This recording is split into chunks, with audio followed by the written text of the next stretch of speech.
Hello les amis, je vous retrouve pour une nouvelle vidéo sur le football espagnol et la Liga et je vais vous présenter le match Rérone contre Séville FC. C'est un match qui a lieu ce dimanche 21 janvier 2024 à 21h pour le compte de la 21e journée du championnat d'Espagne Liga saison 2023-2024.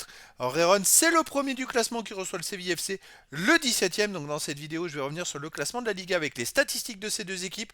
On verra ensuite le classement des meilleurs buteurs et passeurs pour ces deux équipes toujours en Liga. Puis on enchaînera par les 10 derniers résultats toutes compétitions confondues et les stats. Et on terminera par les compos d'équipe et tactiques éventuelles, ce qui nous permettra d'avoir une idée, une tendance à ce match. Pour ceux qui souhaitent voir ce match à la télé, sachez que vous pouvez le voir sur beIN Sport 7. Alors au classement, on a donc Rérone qui est premier de Liga avec 49 points en 20 matchs, 15 victoires, 4 nuls, une défaite seulement, 46 buts pour, 24 contre plus 22 différences de buts. Ils ont la meilleure attaque de Liga. Ils ont perdu qu'une fois, mais attention parce qu'ils sont premiers avec un point de plus que le Real qui a un match de moins. Donc effectivement, si le Real gagnait son match en retard, c'est le Real qui passerait premier avec 2 points d'avance sur Rérone. Après, il faut regarder le troisième, c'est Bilbao qui est à 8 points et Barcelone qui est aussi à 8 points mais avec un match en retard également.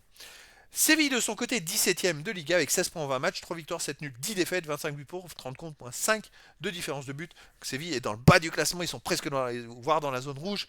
Ils doivent prendre des points absolument pour espérer le maintien. Au niveau des buteurs, pour Eron, on a Dovbyk qui est à 11 buts, ensuite Stuani 6 buts pour Eron, Enesiri de Séville est à 5, pour Eron Savigno 5, ensuite Herrera et Martin de Rérone 4, après il y a des joueurs à 3, 2 et 1 but pour les deux équipes. Pour les passeurs décisifs, on a Couteau de Rérone avec 6, Dovbyk, Savigno 5 pour Rérone, Garcia 4 pour Rérone, et après il y a plein de joueurs à 3 passes, dont Pedrosa et Suso du Séville FC, et d'autres joueurs à 2 passes et une passe pour les deux équipes. Les 10 derniers résultats, toutes compétitions confondues, Rérone, bon bah voilà, ils sont quand même premiers là actuellement. 7 victoires, 3 nuls, aucune défaite, 25 buts pour, 11 comptes, plus 14 de différence de but. Alors, en Coupe du Roi, ils viennent de gagner chez eux 3-1 contre le Rayo Vallecano. Avant, ils avaient fait 4-3 contre l'Atlético de Madrid, un match formidable qui avait démontré leur pouvoir d'attaque et puis voilà le jeu collectif qu'ils ont. Avant, contre Alaves, ils ont gagné 3-0.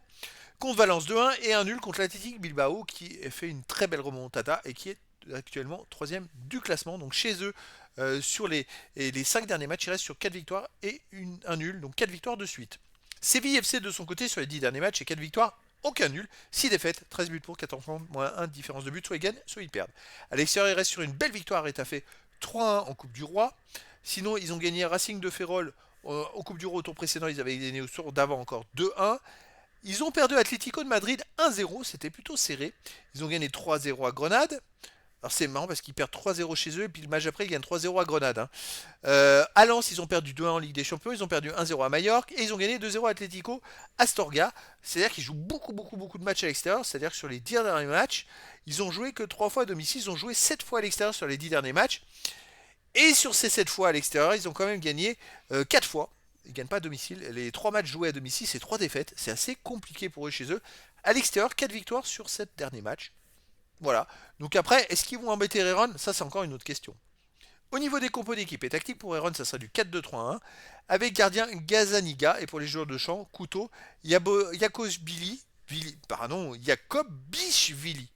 Blind, Gutiérrez, Tsigankov, Martin, Herrera, Savio, Pablo Torre et Dovbyk. Et pour Séville FC, ça serait du 5-3-2 en tactique avec gardien Mitrovic. Et pour les joueurs de champ, Kwasi, Ramos, Bade, Navas, Suzo, Jordan, Rakitic, Pedrosa, Isaac, Ocampos. Donc il y a quand même des très bons joueurs côté Séville. Alors Enesiri il est parti jouer la Coupe d'Afrique, mais il y a quand même des très bons joueurs qui sont capables. Rakitic, Ocampos, Ramos, il y a quand même des joueurs capables de faire quelque chose sur un match, tout est possible. Même si voilà, le jeu collectif de Rérone devrait faire la différence, puis surtout ils n'ont pas le droit à l'erreur. Ils viennent de faire, je crois, un match nul. On va regarder, ils ont fait 0-0 à Almeria, qui est dernier, qui a pris que 6 points en plus en 20 matchs. Donc c'est une très grosse contre-performance de Rérone, c'est incroyable. Donc là, ils n'ont pas le droit à l'erreur, ils doivent gagner. Donc les amis, je vous donne rendez-vous ce dimanche 21 janvier 2024 à 21h pour le match de la 21e journée du championnat d'Espagne Liga saison 2023-2024. Rérone, le premier du classement, reçoit le Séville FC, le 17e. Voilà les amis, je vous dis à très bientôt pour une nouvelle vidéo.